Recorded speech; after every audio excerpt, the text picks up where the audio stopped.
I want you to picture two images in your head right now. Image number one. Okay. It's August 2023. You're watching a live stream. Scientists at ISRO are they're hugging each other. They're cheering. The Chandrayaan-3 lander has just touched down on the south pole of the moon. It is the absolute pinnacle of rationality, of science, and, technological ambition. We are a spacefaring nation. It was a goosebump moment. Yeah. I mean, pure engineering brilliance. Absolutely. Now, picture image number two. It's the Kumbh Mela. You have literally millions of people plunging into the river. Yeah. You have naked, ash-smeared sadhus. You have incense smoke clouding the air. You have this cacophony of bells and chanting. It is an explosion of faith that just defies modern logic. Right. And here's the kicker. These two images exist in the exact same country at the exact same time. And often, the people in the control room at ISRO are the same people visiting the temple before the launch. That is the paradox we are grappling with today. We are sprinting toward the future with AI and space missions, yet, get this, a Pew Research survey found that 8 out of 10 Indians say religion is very important in their lives. It's an incredible statistic. And we aren't becoming less religious as we get more modern. If anything, the two are growing together, side by side. And for a sociologist or, anyone trying to crack the UPSC civil services exam, that tension is where the gold is. You cannot understand the Indian social fabric without dissecting this institution. So today we are doing a deep dive into Chapter 18, Religion and Indian Society from Nitin Sangwan's Essential Sociology. But we aren't just, reading the chapter. We are breaking it down into a toolkit for your exam. We're going to look at the demographics, the heavy-hitting theories from Ghurye to Srinivas, the messy reality of secularism versus revivalism, and the specific challenges faced by minorities. Before we jump into this sociological salad bowl, I have to give a massive welcome to our listeners from the Simplified UPSC by PPP community. This deep dive is curated specifically for you. We know the pressure you're under, and our whole mission is to turn these dry, text-heavy chapters into something that actually sticks in your brain. Retention is the name of the game here.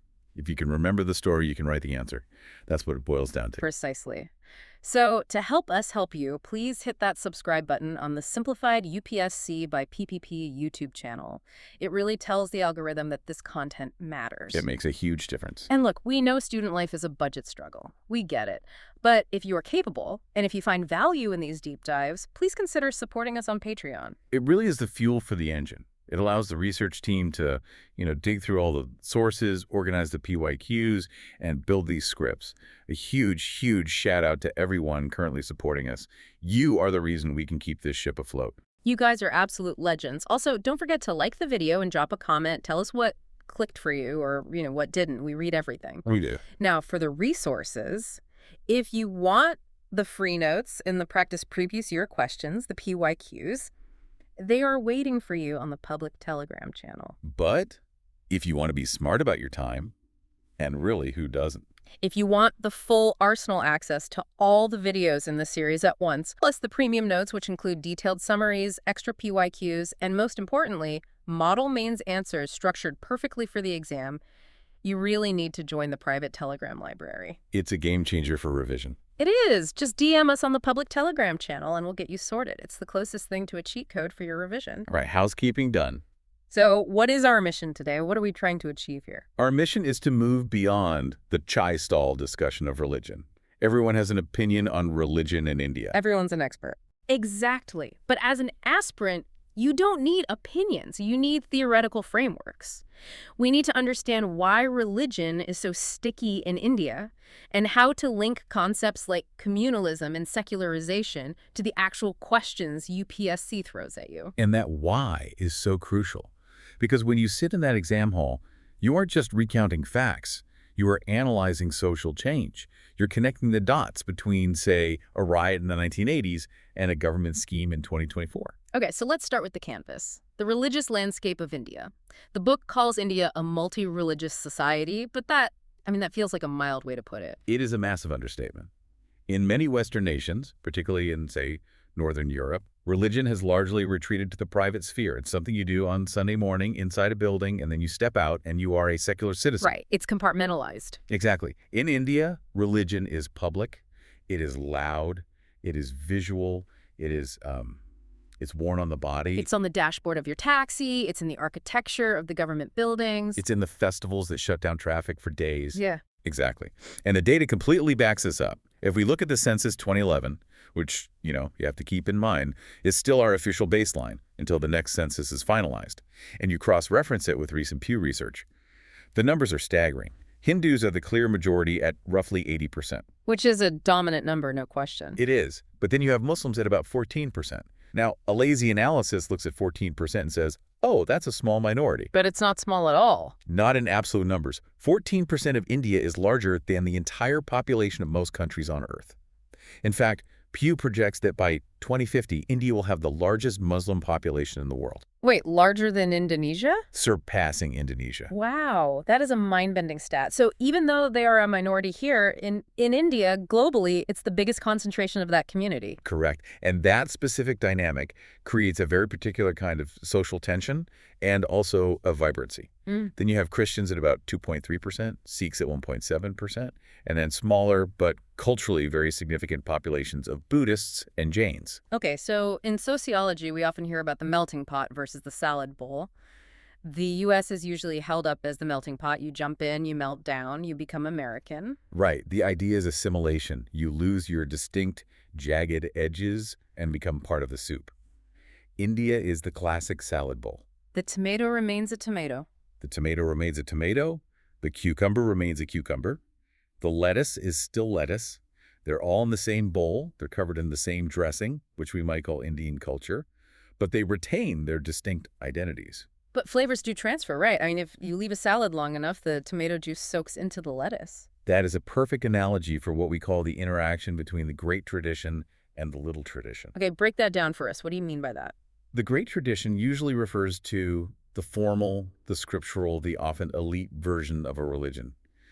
So think of the textual Islam of the theologians or the Brahmanical Hinduism of the Vedas. It's the high culture version. The book version. The book version, exactly. The little tradition is what happens on the ground. The local village deities, the folk practices, the syncretic rituals that mix and match things. So when a Hindu goes to a Sufi shrine to tie a thread for a wish, that's the flavors mixing. Precisely. That is syncretism in action. You see in the Bhakti movement, which took the rigid structures of Hinduism and infused them with a more personal, egalitarian devotion, partly influenced by the presence of Islam. Okay. You see it in how Indian Islam adopted certain caste-like features or wedding rituals that look very, very South Asian. So we coexist and we influence each other, but we don't merge into one single religion. No, the boundaries remain. And that boundary maintenance is what leads to both our rich diversity and, well, our communal conflicts. But before we get to the conflict, we have to understand the theory. Right. If you are writing a mains answer, you cannot just say religion is important. You need to say, according to G.S. Ghurye. The Indological perspective. Ghurye is like the big boss of Indian sociology. But he had a very specific way of looking at India, didn't he? He did, a very specific way. Ghurye is often critiqued for having a book view. He believed that to understand Indian society, you have to look at its ancient texts, the Vedas, the Shastras. So not what people are actually doing, but what the books say they should be doing. To a large extent, yes. For him, the core of Indian civilization was Hindu tradition. He saw religion not just as faith, but as the central nervous system of India. He wrote a book, I think it was in 1952, called Indian Sadhu. Now, to the average person, a sadhu is someone who has checked out of society. A renouncer. Exactly. They're renouncers. They live in caves or wander around begging. How can they be central to society if they've left it?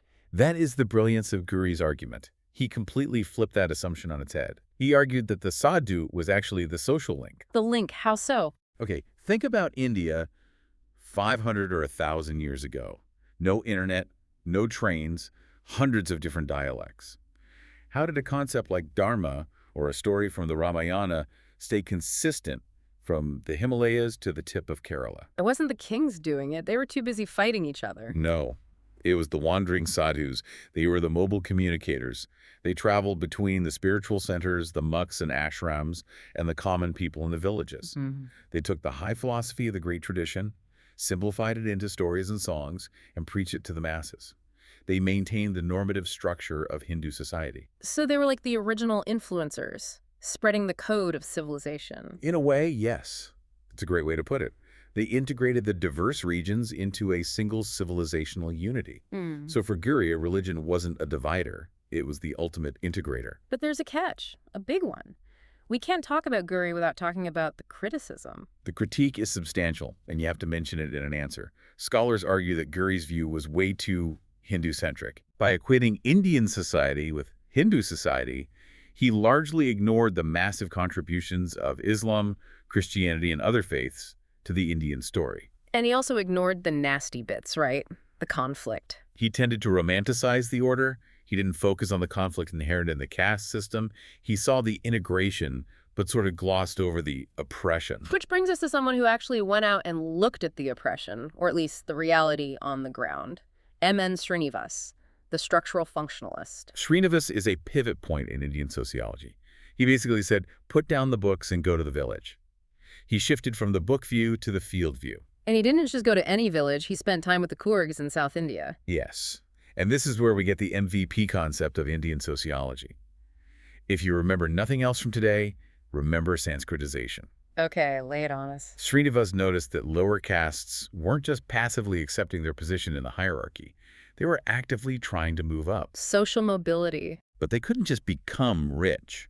Status wasn't just about money. They had to change their culture. So they started copying the Brahmins, is that what it is? Essentially, yes. They would stop eating meat, stop drinking alcohol, adopt the sacred thread, and start mimicking the rituals of the twice-born castes. By doing this, over a generation or two, they can claim a higher status in the local caste hierarchy. So religion becomes a vehicle for social mobility. It's not just a set of beliefs. Exactly. It's not static.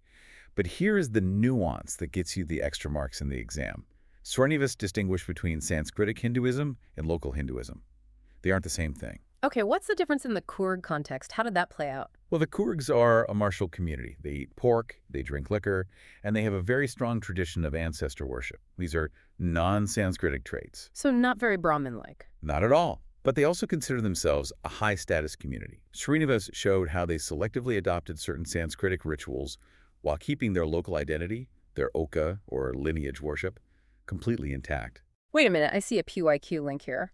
The 2019 paper asked specifically about Srinivas's views on religion and society among the Coorgs. Yes. And most students mess that up because they just wrote a generic definition of Sanskritization. They didn't mention the Coorgs specifically. Exactly. To answer that question, you needed to talk about the okuka. You needed to explain that for the Coorgs, religion was first and foremost about lineage solidarity. Their ancestors were their gods. It wasn't just about copying Brahmins. It was about how the local lineage structure interacted with the wider Hindu pantheon. That is a crucial distinction. It's not a copy-paste job, it's a negotiation. Perfectly put. It is a negotiation between the local and the universal. Okay, we have the textual view from Ghurye, the field view from Srinivas. Now we need the skeptics, the Marxists. A.R. Desai. A.R. Desai pulls no punches. For Marxists, religion is the opium of the masses. It's a painkiller that stops you from realizing you're being abused. So instead of seeing sadhus as social links, Desai would see them as agents of the status quo. Absolutely. Desai argued that religion in India is a tool of the dominant class and caste. Think about the concept of karma. If you are a landless laborer being exploited by a landlord, why don't you revolt? Because I believe it's my karma. I believe I was born into this because of what I did in a past life, and I have to accept it. Exactly. Religion provides a spiritual justification for material poverty. It legitimizes the hierarchy. I am rich because I was good in a past life. You are poor because you were bad. It just kills the revolutionary spirit. It's a grim view, but it explains why the hierarchy is so durable, so hard to break. It does. It adds that critical element of power and exploitation that someone like Ghurye often missed. So we have the theories. Now let's talk about the state. We toss the word secular around constantly in India, but does it mean the same thing in New Delhi as it does in, say, New York? Definitely not. And this is the bureaucrat's dilemma. In the West, let's take France or the U.S., for example, secularism means the wall of separation. The church is here, the state is there, and there is a thick wall between them. The state is blind to religion. So the government doesn't fund pilgrimages or manage temples or anything like that? No. But in India, that model is just impossible. We are too deeply religious. So, the Indian model is Sarva Dharma Sambhava. Equal respect for all religions. Okay, but what does that mean in practice? It means the state keeps a principled distance, but it also intervenes. Give us an example of principled distance versus intervention. Well, the state funds the Hajj subsidy, historically, or arranges security and logistics for the Amarnath Yatra. It actively manages the endowments of thousands of temples in the South. A Western secularist would look at that and say, that's illegal. The state is promoting religion. But the Indian state also bans things, right? It gets involved in the negative sense, too. Yes. The state intervenes to reform religion. It banned untouchability through Article 17. It banned triple talaq. It passed laws to open temples to all castes. The Indian state acts like a referee in the religious ring, not a spectator sitting outside the stadium. A referee, not a spectator. That's a great image. And this is all constitutional, right? It is. Though the word secular was only added to the preamble in 1976 by the 42nd Amendment, the spirit was always there in Articles 25 to 28, the freedom of religion. But here's the big question. Is India actually becoming secular, or are we just, pretending? Is the process of secularization actually happening? This brings us to the famous secularization thesis. The old sociological idea was very simple. Modernization equals less religion. As science goes up, God goes down. That clearly has not happened here, not even close. Not entirely. We see a very mixed picture. We definitely see desacralization in some areas. Look at the caste rules in a city. When you get on the Delhi metro at Rajiv Chowk during rush hour, you are crushed against 10 other people. You aren't asking them their caste before you rub shoulders with them. You can't. You can't. The logic of the city, efficiency, money, time, it just overrides the logic of ritual purity. That is a form of secularization. In the office, you eat lunch with colleagues of different faiths. The blunting of caste and religion in the public economic sphere is very real. But then you go home and you open your phone. And that is the paradox. M. and Srinivas and Yogendra Singh argued that secularization in India is not a linear process. What we are seeing is a powerful wave of religious revivalism. Okay, this connects directly to the 2023 PYQ. How do you account for the increasing significance of religion in public and personal spheres in the context of secularization thesis? That question is asking you to explain why the old theory failed in the Indian context. And the answer is twofold: technology and identity. Technology. But isn't technology supposed to make us more rational, more scientific? You'd think so, but technology didn't kill religion, it amplified it. WhatsApp forwards. WhatsApp, YouTube, Instagram Reels, it is now easier than ever to disseminate religious ideology. You can do an online darshan of a temple 1,000 miles away. You can mobilize 1 million people for a religious cause with a single hashtag. So modernization provided the tools for revivalism. Yes. And in a globalized world where people feel like they are losing their culture to westernization, religion becomes an anger. It's an identity assertion. A way of saying who you are. Exactly. I may work in a call center speaking with an American accent, but on the weekend, I am a devout follower of my sect. It's a defense mechanism. A way to feel grounded. Precisely. It's a way to feel grounded in a rapidly changing world. Speaking of feeling grounded, or maybe the lack thereof, let's talk about those who often feel on shaky ground. The religious minorities. This is a sensitive but absolutely critical part of the syllabus. First, remember this. The Constitution uses the word minorities in Articles 29 and 30, but it never defines it. That's a classic prelims trap question right there. It is. It's currently based on notification by the government. We have 6 notified minorities: Muslims, Christians, Sikhs, Buddhists, Parsis, and Jains. And the problems they face are quite distinct. The source material talks about ghettoization. What does that mean? Ghettoization is both physical and psychological. It's when a community retreats into specific neighborhoods, usually for safety or for cultural comfort. But this leads to exclusion. If you're living in an isolated area, you might have less access to good schools, banks, or jobs. It creates a physical barrier to opportunity. We have to talk about the Sachar committee report. If you are writing an answer on minorities, can you even skip this? Absolutely not. You must cite it. The Sachar committee report from 2006 blew the lid off the appeasement narrative. What did it find?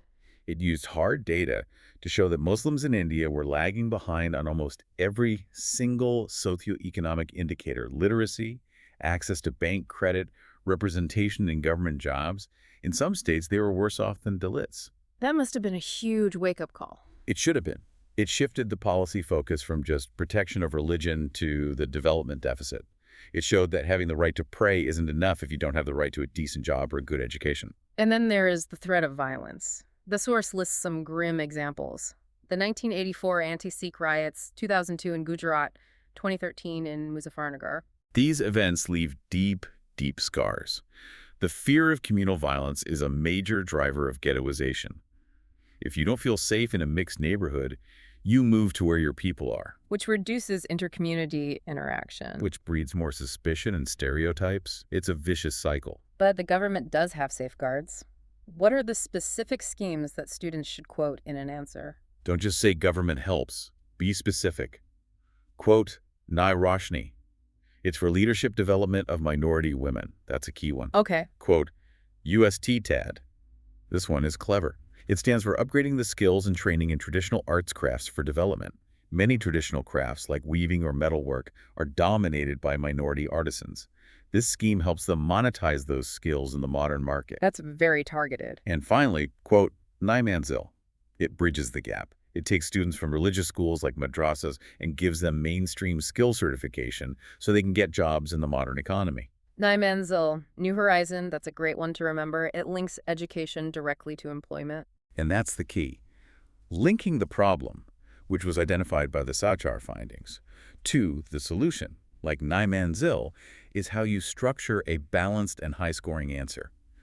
We've touched on the violence, so we have to address the root cause, or at least the ideology behind it, communalism. This is a term that's often misunderstood. Communalism doesn't just mean being religious. You can be a deeply religious person and not be communal at all.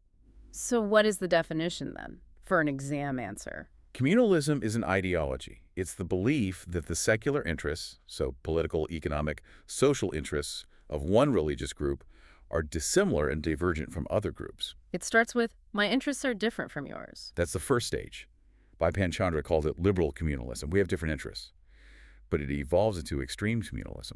That's when you believe the interests are not just different, but hostile. Your game is my loss. Exactly. It becomes a zero-sum game. If they get a job, that's one less job for us. And the source traces this back to the British, right? The divide and rule policy. That's definitely a major factor. But it's also linked to the rise of the modern middle class. When jobs are scarce and resources are limited, it's very easy for political leaders to mobilize people by saying, those people are taking your jobs. Communalism is often a struggle for power and resources masquerading as a struggle for faith. And this feeds directly into religious revivalism, which we mentioned earlier. But the source brings up a fascinating point about why these new sects and cults are booming. It's about state failure. This is a deep, deep insight. In Western welfare state, if you are sick, you go to a public hospital. If you are unemployed, you get benefits. In India, the state's capacity to deliver these services is often weak. The hospital's full, the school's broken, the police are unresponsive. So who steps in? The sect, the ashram, the dirasra, groups like Dera Sachasada or the various babas and gurus. They run hospitals. They run schools. They run de-addiction centers. They organize blood donation camps. So people aren't just joining for spiritual enlightenment. They're joining because the sect provides the safety net that the government failed to provide. Exactly. It's a state within a state. Yeah. They provide dignity, a sense of community, and crucial material support. And that is why they command such fanatical loyalty. It makes perfect sense. If a Baba saves your son from drug addiction when the police couldn't, you will vote for whoever that Baba tells you to vote for. That makes so much sense. It connects the spiritual directly to the political. And that brings us to the 2020 PYQ. Discuss the consequences of religious revivalism in contemporary society. So how do we tackle that? What are the consequences? You discussed the rise of these sects. You mentioned the welfare aspect. That's the positive consequence.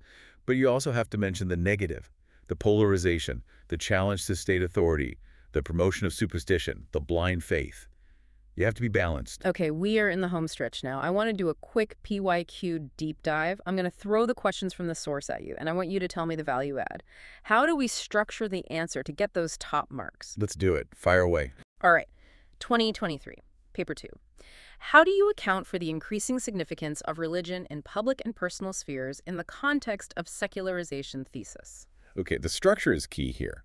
First, your intro should define the secularization thesis. Maybe name a thinker like Peter Berger or Brian Wilson. Right. State the expectation that religion would decline with modernity. You set up the problem. Exactly. Then, in the body, you first acknowledge the counterpoint. Acknowledge that some desacralization has happened in urban public spaces. Use the metro example. Okay. But then pivot. Argue that this process is very restricted. And here's the value add. Use the data. Quote, the Pew Research finding that 8 out of 10 Indians consider religion very important, then explain the 2 drivers: technology, social media, online darshans, and politics. Religion as a tool for identity assertion. Finally, your conclusion should be sharp. Conclude that India is not following the Western model. It is experiencing modernization without secularization. Modernization without secularization. That is a killer phrase. Okay, next one. 2020, paper 1. State reasons for religious beliefs in pre-modern societies. This is paper 1, so you have to go classic sociological theory. Durkheim, Weber. Right. Intro. State that religion is a universal social institution found in all societies. Then bring in the theories. Start with Emil Durkheim. Your key phrase here has to be social solidarity.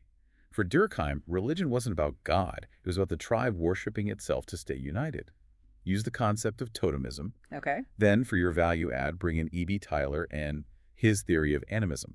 Explain how early humans were trying to make sense of things like dreams and death, and that led to the idea of a soul or spirit. So, one functionalist, one evolutionist. Perfect. And then, for a little extra spice, you could briefly link it to the Indian context by mentioning how many tribal societies in India still reflect these totemistic features. That connects paper 1 theory to paper 2 reality. Nice. Okay, last one. 2018, paper 2. Write a note on G.S. Ghurye's Indological perspective of understanding Indian society. The trap here is just writing a biography of Ghurye. Don't do that. So what's the structure? Intro. Define Indology as a text-based approach to studying society. Then state Ghurye's core argument, that Hindu tradition is synonymous with Indian culture. But here's the value add. You must discuss his book, Indian Sadhu. The social link idea. The social link theory we discussed earlier. That specific example shows you aren't just memorizing general points. It shows you've read in depth. And finally, you must end with a critique. Briefly mention the field view critique, that he ignored the lived reality of lower castes and the contributions of other religions. This shows critical thinking, not just rote learning. This is gold. Honestly, if you're listening to this, rewind this last section and write down the structures. That is how you pass this exam. It's not about knowing everything. It's about organizing what you know into a coherent argument. So we've gone from the moon landing to the Sahus, from the Constitution to the ashrams. What does this all mean? What's the big takeaway? It means religion in India is not a museum piece. It's not some ancient relic.